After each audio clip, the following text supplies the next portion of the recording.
اے لوگو اپنے اس رب سے ڈرو جس نے تم کو ایک جان سے پیدا کیا، آدم سے پیدا کیا، جس نے تم کو ایک جان سے پیدا کیا اور اسی آدم سے اس کی بیوی حوا کو پیدا کیا، وَبَثَّ مِنْهُمَا رِجَالًا كَثِيرًا وَنِسَاءً، اور پھر ان آدم اور حوا ان مرد عورت سے اللہ تبارک و تعالیٰ نے دنیا میں مرد عورت پھیلا دیے، کتنے پیدا کر دیے، آج اربوں کی تعداد میں دنیا میں انسان پائے جاتے ہیں۔ اللہ تبارک و تعالیٰ نے انسان کو دنیا میں جو پیدا کیا، ایک جگہ قرآن کہتا ہے لَقَدْ خَلَقْنَا الْإِنسَانَ فِي أَحْسَنِ تَقْوِيمٍ، بڑے بہترین سانچے میں ہم نے ڈھال کے انسان کو پیدا کیا ہے، کہ انسان دوسری مخلوق سے الگ ہے، اس کے ہاتھ الگ ہیں، اس کے پیر الگ ہیں، اس کی آنکھیں الگ ہیں، اس کا چہرہ الگ ہے، اس کے پاس عقل کی صلاحیت اللہ نے دی ہے، اس کو دل دیا ہے، جسم میں طاقت دی ہے۔ اللہ تبارک و تعالیٰ نے انسانوں ہی کو نبوت کے لیے منتخب کیا، قرآن جیسی عظیم کتاب پہ ہدایت انسانوں ہی کو عطا فرمائی۔ اسی کو قرآن کہتا ہے وَلَقَدْ كَرَّمْنَا بَنِي آدم، کہ ہم نے تو آدم کی اولاد کو بڑی عزت دی ہے، آدم کی اولاد کو، انسانوں کو، ہمیں اور آپ کو۔ اللہ کہتا ہے کرمنا بنی آدم، کہ ہم نے آدم کی اولاد کو بڑی عزت بخشی، وحملناہم فی البر والبحر، اور ہم نے آدم کی اولاد کو خشکی میں بھی، سمندر میں بھی، ہر جگہ اس کو سوار کر دیا، کہ آج خشکی کے راستے ہوں یا سمندری راستے ہوں، انسان ہے کہ اپنی گاڑیوں سے، اپنی کشتیوں سے، اپنے جہازوں سے، مختلف چیزوں سے بالکل ایسے سواری کرتے ہوئے چلا جاتا ہے جیسے کہ گھر بیٹھا ہے۔ یہ اللہ تبارک و تعالیٰ کی وہ نعمتیں ہیں جو اللہ تعالیٰ نے انسان کو پیدا کرنے کے بعد اس دنیا میں انسان کو دی ہیں۔ وَرَزَقْنَاهُم مِّنَ الطَّيِّبَاتِ، اور ہم نے انسانوں کو پاکیزہ روزی عطا کی ہے، کھانے پینے کے لیے جو انسان کی غذائیں ہیں وہ دوسری مخلوق سے الگ ہیں۔ دوسری مخلوق میں اس کا امتیاز نہیں ہے کہ جو غذا وہ کھا رہی ہے مخلوق، وہ غذا جائز ہے کہ ناجائز ہے، صحیح ہے کہ خراب ہے، اسے اس سے مطلب نہیں، لیکن انسان کو اللہ نے اس کی پرکھ دے دی، اس کی سمجھ دے دی کہ ایک چیز جو دیکھنے میں اچھی لگ رہی ہے لیکن چونکہ حرام اور ناجائز طریقے سے حاصل کی گئی ہے لہذا اس کو نہ کھاؤ۔ وَرَزَقْنَاهُم مِّنَ الطَّيِّبَاتِ، پاکیزہ روزی عطا کی،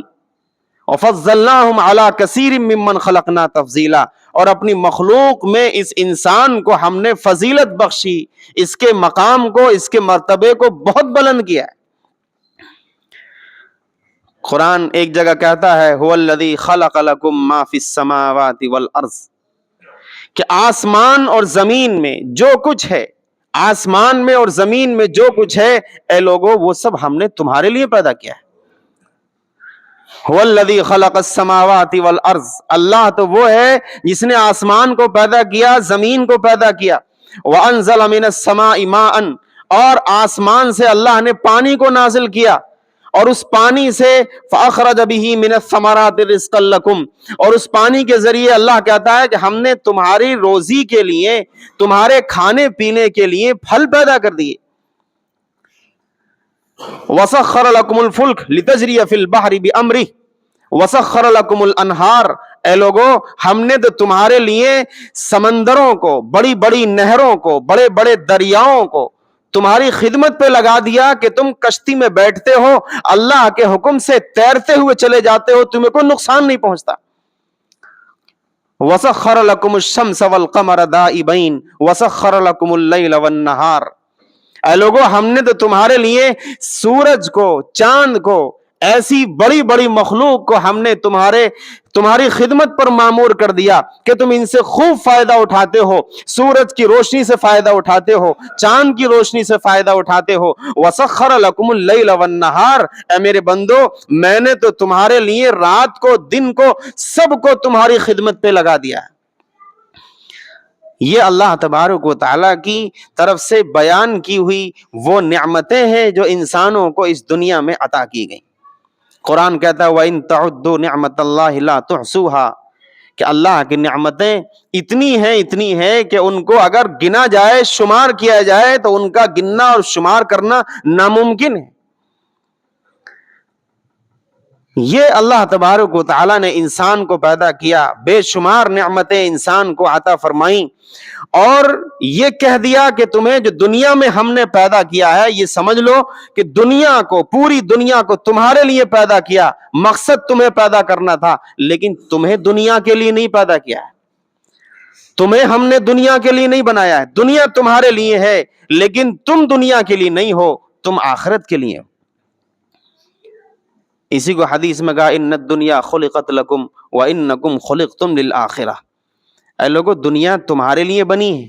اس سے فائدہ اٹھاؤ، اس کی نعمتوں کو استعمال کرو، یہاں اصول، ضابطے اور پابندی کے ساتھ رہو،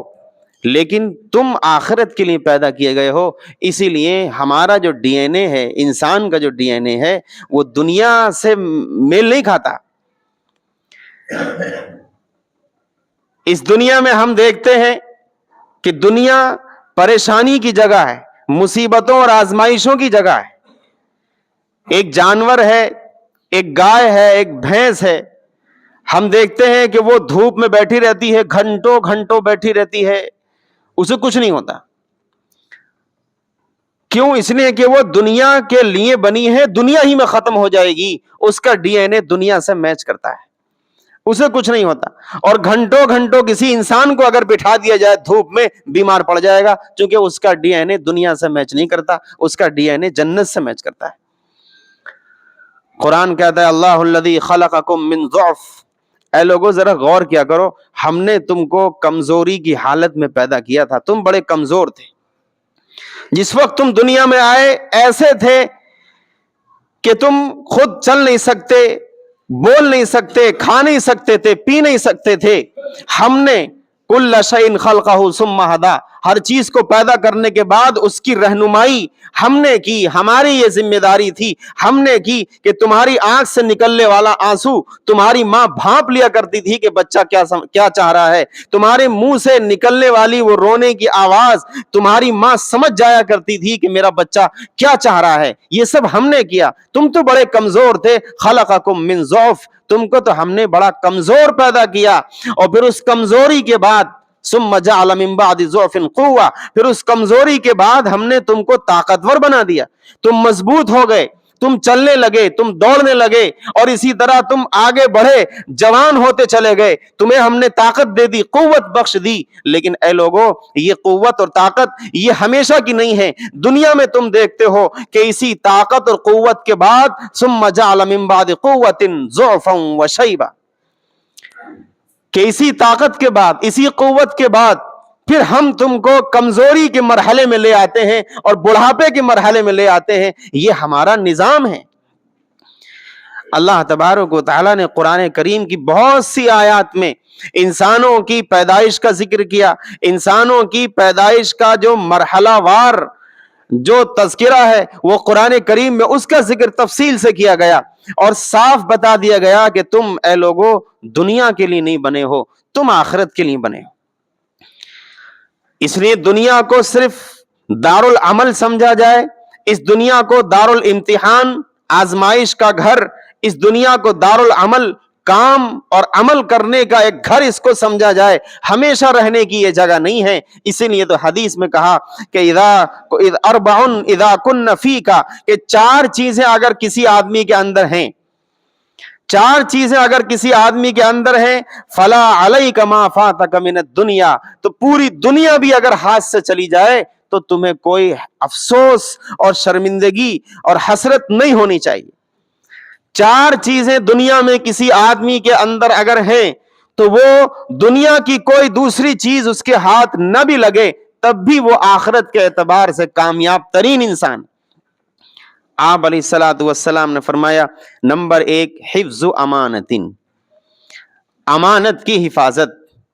امانت جو آپ کے پاس رکھوائی گئی، چاہے وہ پیسے کی شکل میں ہو، کسی آدمی نے کوئی بات، راز کی بات آپ سے کی، وہ آپ کے پاس امانت ہے، کوئی ذمہ داری آپ کو سونپی گئی، وہ ذمہ داری آپ پر امانت ہے۔ فرمایا پہلی چیز